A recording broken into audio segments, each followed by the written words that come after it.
Every time my husband cheats on me, he tosses a gold bar at my feet, humiliating me in public, forcing my head down, treating me like something that can be bought out. Everyone thinks I'm greedy, weak, without any bottom line. Until that day, at a nationally televised annual gala, when he told me to kiss a strange man in place of his mistress, I extended my hand and said only one sentence, 1 gold bar. Paid immediately. When I pushed open the hotel room door, I saw my husband, Alexander, holding his assistant Lydia in his arms. This was the 97th time. The sheets were white. Their laughter was loud. Reporters' cameras were trained on me, like gun barrels aimed at prey. Alexander calmly slipped on his robe. He pulled a check from his wallet, thought about it, then put it back. He walked to the bedside table, opened the drawer, and took out a gold bar. Under the lights, it gleamed harshly. He casually tossed it at my feet. The metal hit the marble floor with a dull thud. "Same price as always," he said with a smile, as if commenting on the weather. Suppressed snickers rippled through the room. I recognized those people, investment bank partners, hedge fund managers, Alexander's friends. Someone raised a phone to take pictures.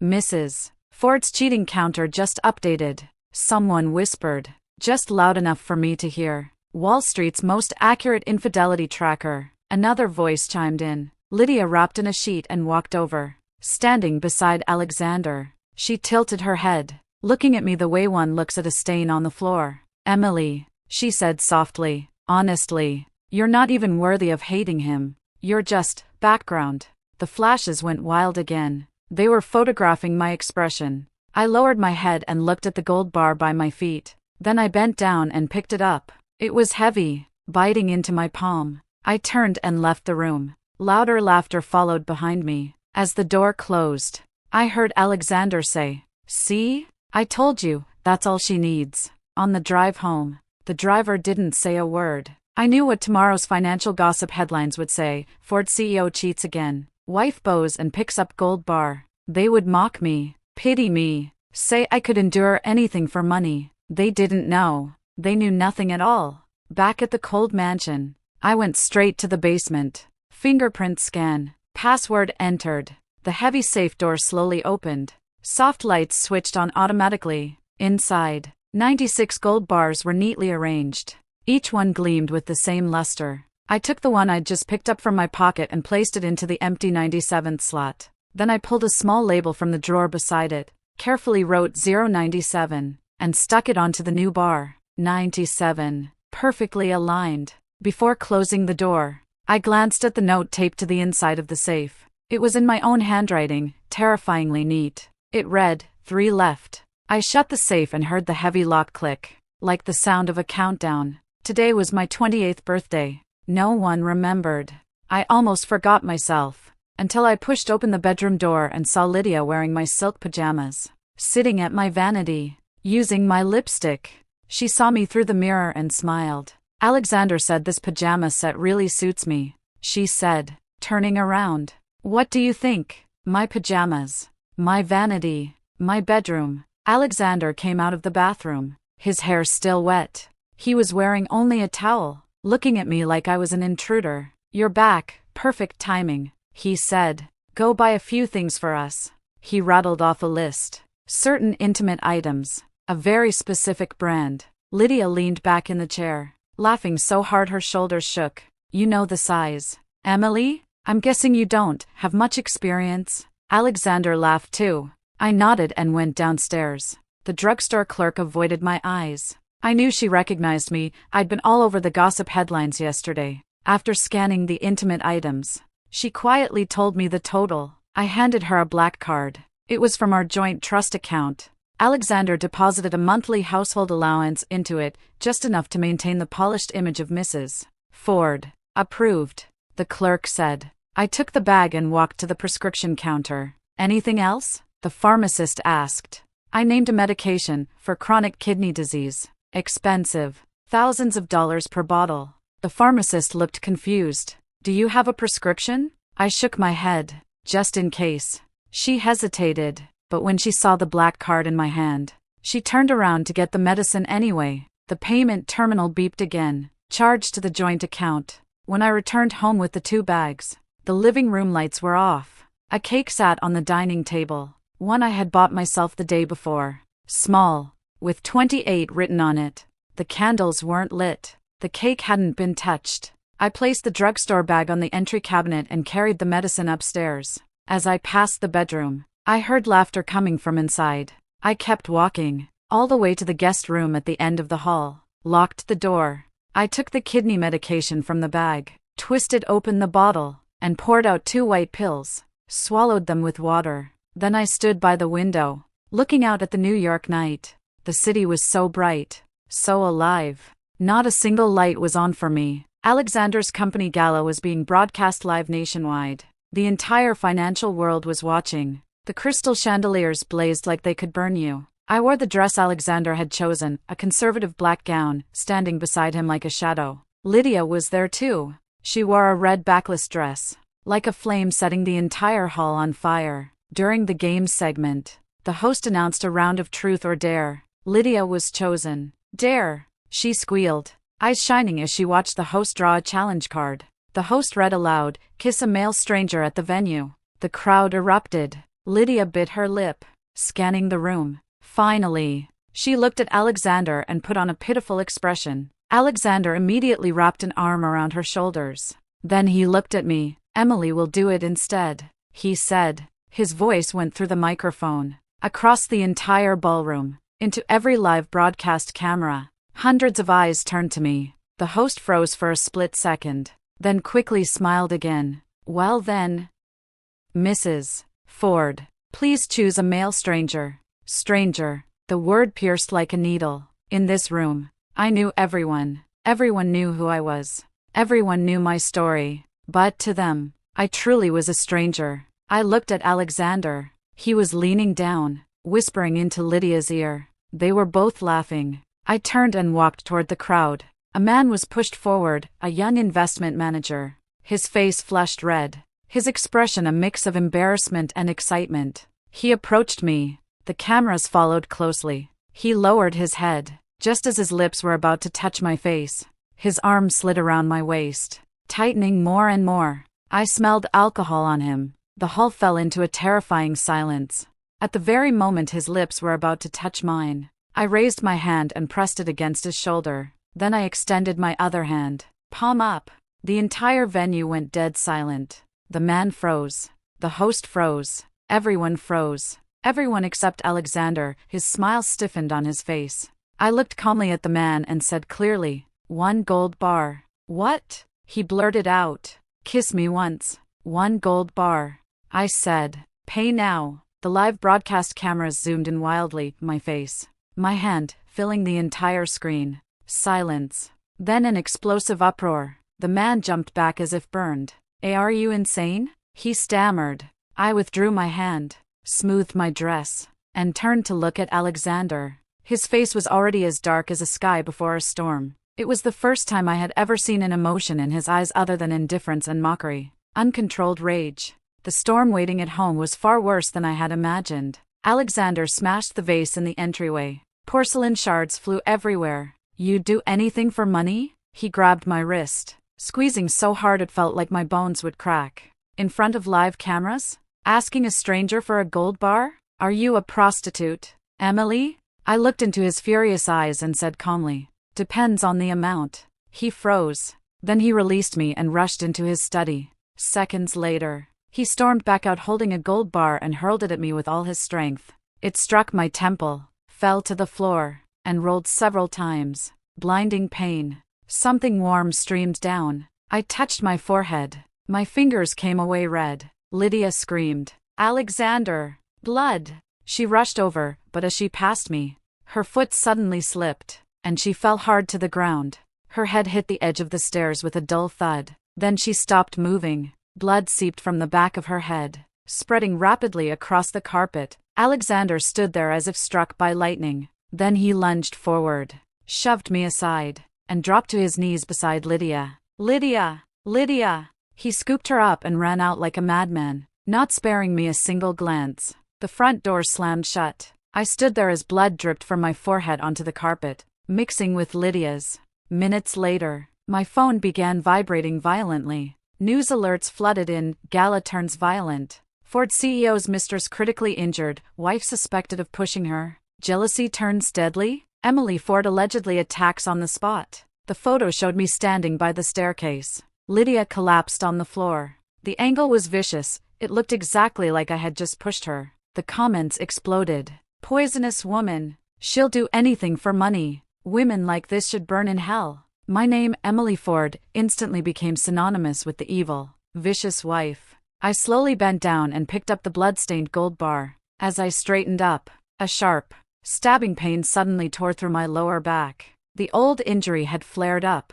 The aftermath of that surgery 3 years ago. My legs gave out, and I collapsed to my knees. The gold bar rolled from my hand. I struggled to stand, but I couldn't. My back felt broken. Every breath sent piercing pain through me. I knelt there in the empty hall, surrounded by shattered porcelain, bloodstains, and freezing silence.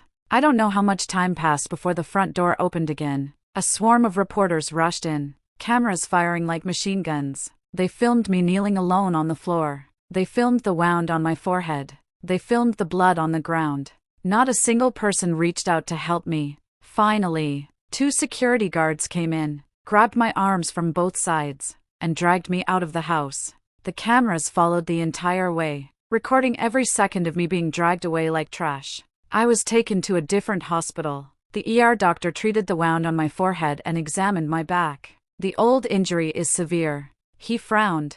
You need rest. You can't take any more physical trauma. I lay on the hospital bed, staring at the ceiling. My phone kept vibrating, endless insults, threatening emails. My social media accounts had been overrun. Every post was flooded with thousands of curses. Until late at night, when the hospital room door opened, Alexander walked in. He looked exhausted. His suit was wrinkled, his eyes bloodshot. Lydia has a brain hemorrhage, he said bluntly, his voice hoarse. She needs emergency surgery, and she needs blood. I looked at him. The hospital blood bank doesn't have enough. He continued, staring at me. You and she have the same blood type. I understood. So? I asked. So you're going to donate blood to her? He said matter-of-factly, as if he were telling me to buy a cup of coffee. I laughed. Out loud. Alexander, I said slowly, if I donate blood to her,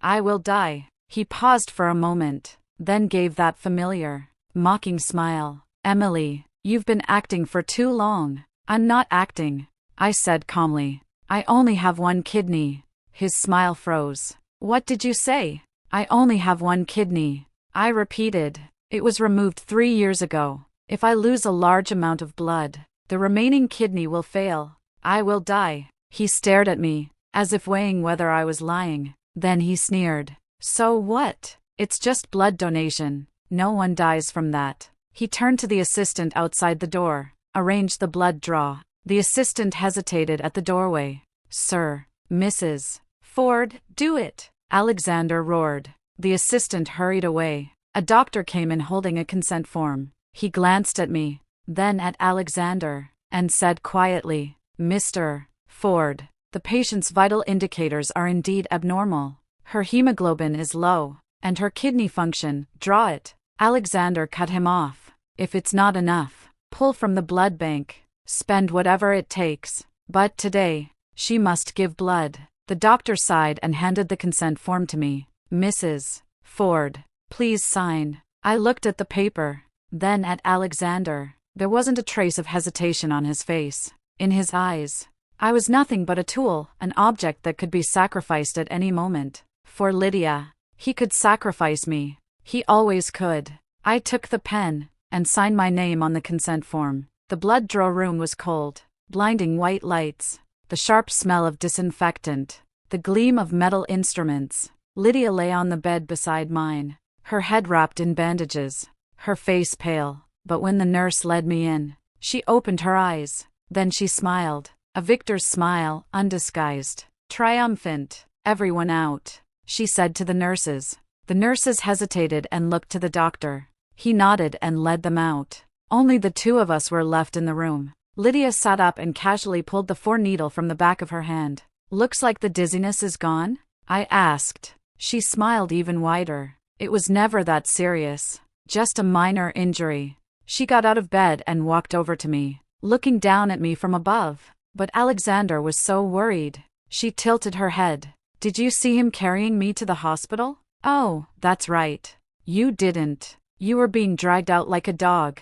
I said nothing. You know, Emily. She bent down, close to my ear, her voice light and venomous. I bribed the doctor. He'll write voluntary donation on the consent form. But in reality, they're going to draw blood until you go into shock. I looked up at her. Why? I asked. Because. She twirled a strand of her hair around her finger. Only if you're dead can I truly be clean. A mistress taking the wife's place sounds ugly. But if the wife dies tragically of illness, and I stand by a grieving Alexander through his darkest days, that's a beautiful story, isn't it? She stepped back and pressed the call button. The doctor and nurses came back in. Begin, Lydia said, lying back down and closing her eyes. The needle pierced my vein. Dark red blood flowed through the transparent tube into the blood bag. 1 bag, 2 bags. My vision began to blur. A loud ringing filled my ears. Cold, bone-deep cold. The nurse looked at the monitor, her face changing. Blood pressure is dropping. Heart rate is abnormal. The doctor glanced at the blood bags, already 3 times the normal donation volume. Continue, Lydia said with her eyes closed. But, I said continue. Lydia opened her eyes, her gaze icy. If something happens, I'll take responsibility. The needle was still in my arm. The blood was still flowing. The 3rd bag was almost full. My breathing grew rapid. My chest felt crushed by a massive weight. Darkness crept into my vision, my consciousness receding like a tide. The last thing I saw was the nurse's terrified face. She rushed forward to pull out the needle, but the doctor stopped her. Mr. Ford instructed us. After that, I heard nothing. Darkness swallowed everything. I woke up in pain. My whole body was cold, as if I'd just been pulled from an ice cellar. The puncture on my arm had been bandaged. I was back in my original hospital room. The door opened. Alexander walked in. He looked relieved, not for me, but for something else. Lydia is out of danger, he said. Your blood worked. He pulled something from his pocket and casually tossed it onto my hospital bed. A gold bar. This is what you wanted, he said, turning to leave. Alexander, I called out. He stopped but didn't turn around. Which number is this? I asked. He paused, then said impatiently, Does it matter? Then he left. The door closed softly. I slowly sat up. My back still hurt. My head was still spinning. My body was so weak I could collapse again at any moment. But I reached out and picked up the gold bar. It was heavy like a life. I took a pen from the bedside drawer, the one left over from signing the consent form earlier. On the blank surface of the gold bar, my hand shaking, I wrote, 100 done. I stared at the number, 100. Then I laughed. For the first time, I laughed out loud. The sound echoed through the empty hospital room, growing louder, more unhinged. A nurse pushed the door open, staring at me in alarm. Mrs. Ford, are you? I kept laughing until tears streamed down my face. Laughing like a madwoman. Laughing like a prisoner who had finally been freed. A week later, I was discharged. The driver took me back to the mansion. On the way, he glanced at me several times in the rearview mirror, hesitating as if he wanted to say something. I knew what he was thinking. The news had turned. An anonymous source had released hospital surveillance footage showing Lydia falling on her own. Public opinion was shifting, sympathy turning toward me. But their sympathy came too late. The car stopped at the gate. I got out and walked into the house. It was quiet. Alexander wasn't there. He was probably at the hospital with Lydia, or at the office handling crisis PR.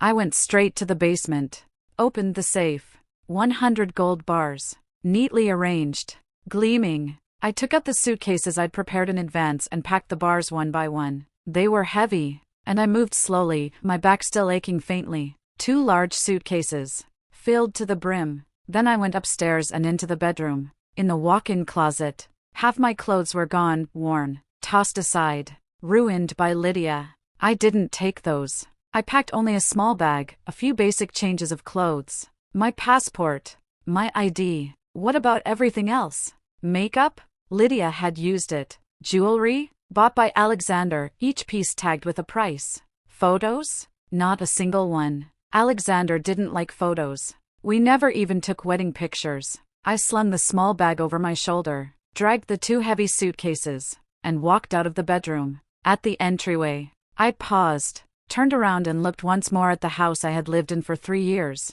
Cold marble, lavish crystal chandeliers, expensive art. Not a single thing belonged to me. Not a single thing had warmth.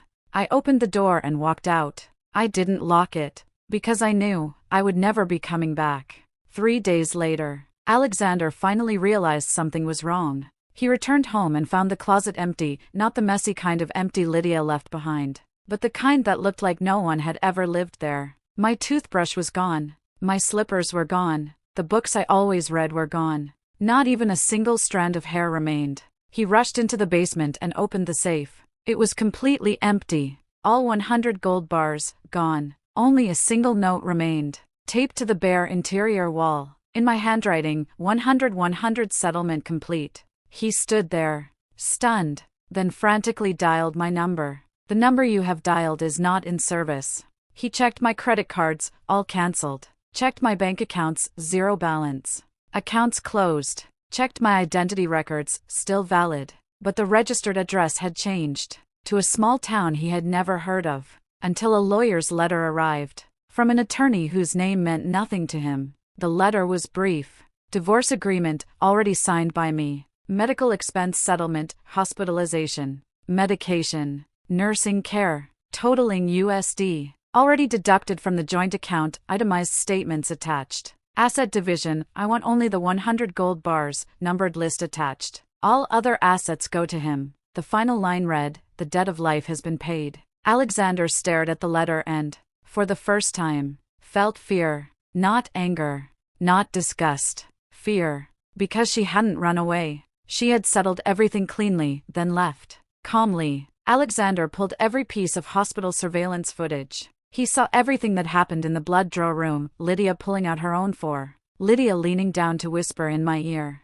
Lydia ordering the doctor to continue drawing blood. He saw my face go white as I slipped into shock. He saw the nurse's terror. He saw the doctor's indifference. Then he pulled older records. Files from 3 years ago. His assistant spent a full week digging through archived records at a private hospital before finally finding an encrypted file. When he entered the access password, the assistant's hands were shaking. The file opened. Organ transplant surgery record. Donor, Emily Ford. Recipient, Alexander Ford. Donated organ. Left kidney surgery date, March 12, 2019. My signature was at the bottom, and beneath it, a line of small print. Donor voluntarily requested anonymity and confidentiality from the recipient. Confidential. That was why I had never told him. Never told anyone. Alexander stared at the screen, frozen in place. 3 years ago, he had been in a severe car accident. Internal injuries. Kidney failure. The doctors said he needed a transplant.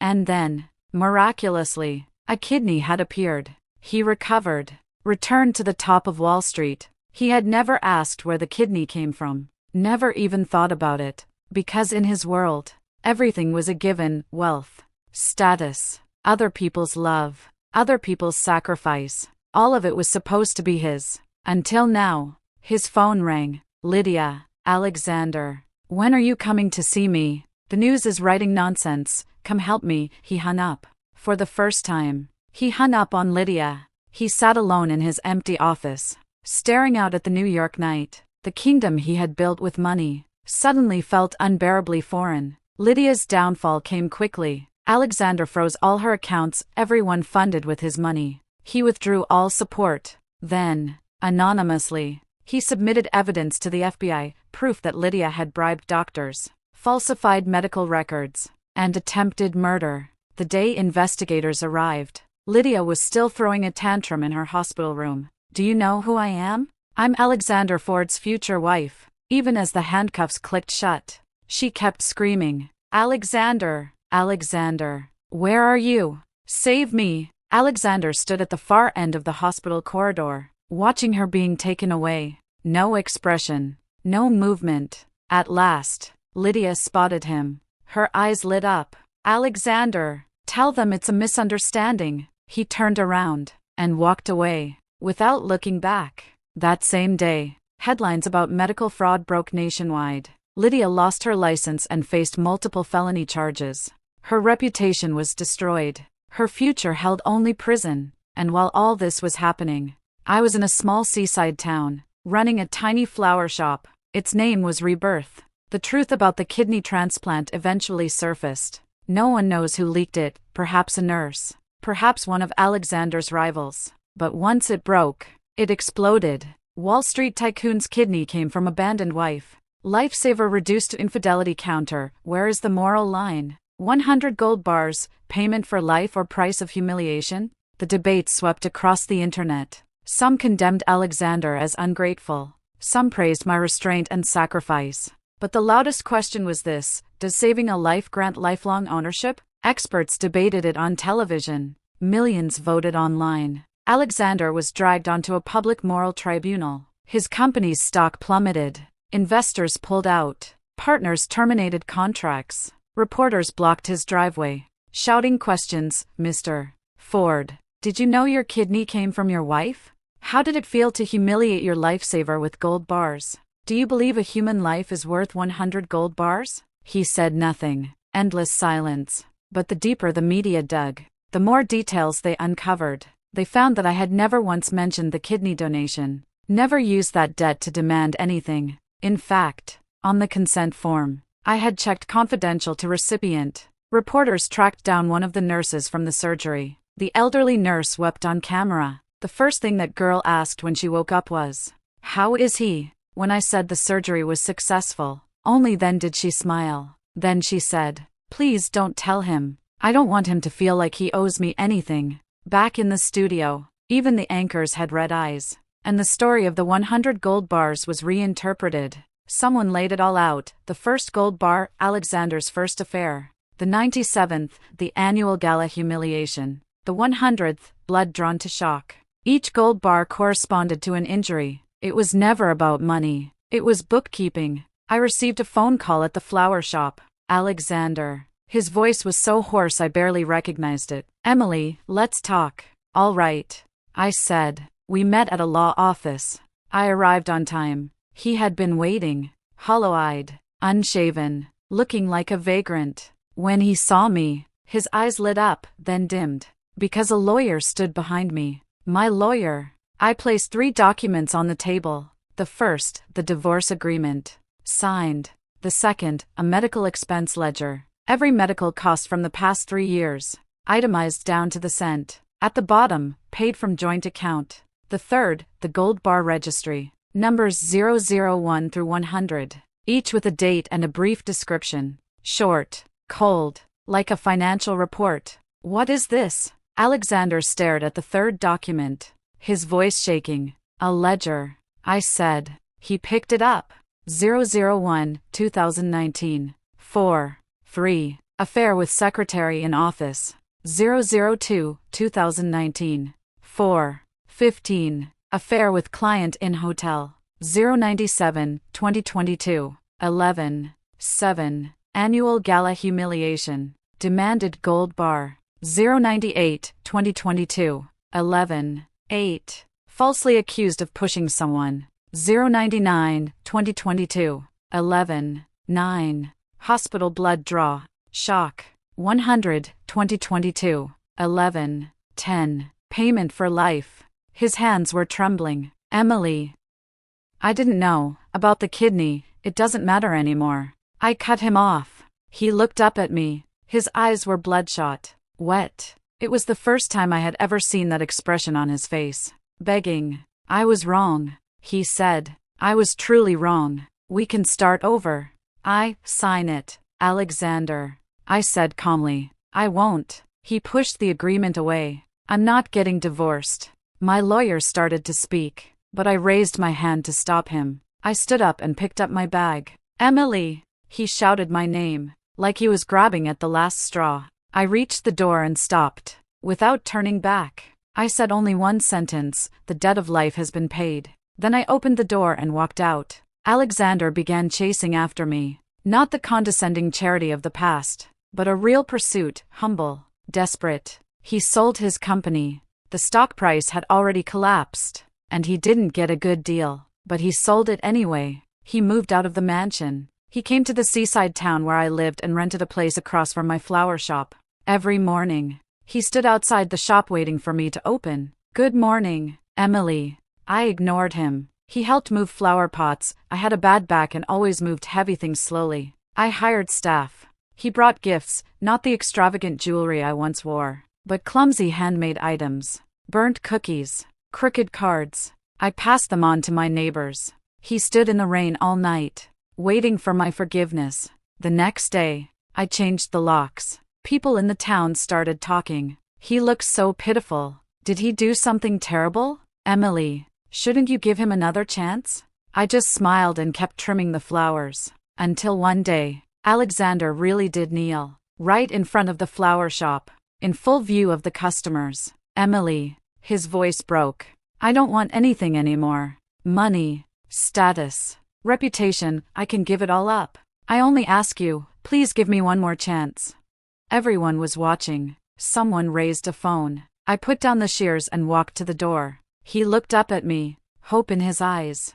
I said, "You're blocking my business." You could almost hear the sound of hope shattering. Then I turned to my clerk and said, "We're closing early today." I shut the door and pulled down the blinds. Through the slats, I saw him still kneeling there, like a statue slowly eroding in the wind. But my heart felt nothing at all, because I knew I wasn't running away. I was cutting ties, cleanly, completely, cutting off everything from the past, including him, including the pain, including the bond that should have been severed long ago. The flower shop did well. The people in town liked me, liked my flowers, liked my quiet smile. I hired 2 assistants, both local girls. They called me Sister Emily and often brought me homemade cookies. I was no longer Mrs. Ford. I was just Emily, a woman who ran a flower shop, quiet, with a bad back. A year later, I received a package. No return address. Inside was a signed divorce agreement, and another file. The full kidney transplant report from 3 years ago, complete, detailed, every page bearing my signature. Attached was a note. Alexander's handwriting, shaky and uneven, as if his hand had been trembling. "I owe you my life. I will never disturb you again." I looked at the note for a long time. Then I took the agreement and walked to the incinerator in the backyard, the one used for dead branches and leaves. I threw in the copy of the agreement and the note together. The flames rose, quickly devouring the paper. Black ash drifted upward, spun once in the wind, then vanished without a trace. I turned and went back inside. I didn't look back, because some people, some things, once burned, are truly gone. Not even ashes need to remain. 3 years later, New York Airport. I pushed my luggage cart through the International Departures Hall. The flower business had expanded overseas, and I was headed to London for a floral exhibition. Short hair, a simple white shirt and jeans. My back still wasn't great, so I walked slowly, but there was a smile on my face, a real one. As I reached the security checkpoint, I saw Alexander. He stood not far away, surrounded by men in suits, apparently in the middle of business. He had aged, gray at his temples, his back slightly hunched, but he recognized me instantly. Our eyes met in midair. He froze. The documents in his hands fell to the floor, scattering everywhere. The people beside him rushed to pick them up, but he didn't move. He just stared at me, as if seeing a ghost, a memory, a past he could never return to. I calmly looked away and kept walking. One of his advisors followed his gaze and asked in confusion, "Mr. Ford, someone you know?" I heard his voice, hoarse, trembling. "No." A pause. Then, more softly, "I don't know her anymore." I had already passed through security and handed my passport to immigration. Stamp. Approved. As I walked toward the gate, I didn't look back. Not once. Because I knew his life had stopped behind me forever, and ahead of me was a new sky, a new journey, a new life, a life without him. That was the best ending of all. As the plane took off, I looked at New York shrinking below the window. This city held my deepest pain, and my most decisive farewell. But what I carried away wasn't hatred. It was peace. 100 gold bars bought out the debts of the past. 1 kidney paid off the gratitude of the past. What remained was a clean, unburdened life, Emily's life. I leaned back in my seat and closed my eyes. There was a smile on my lips. This time, it was real.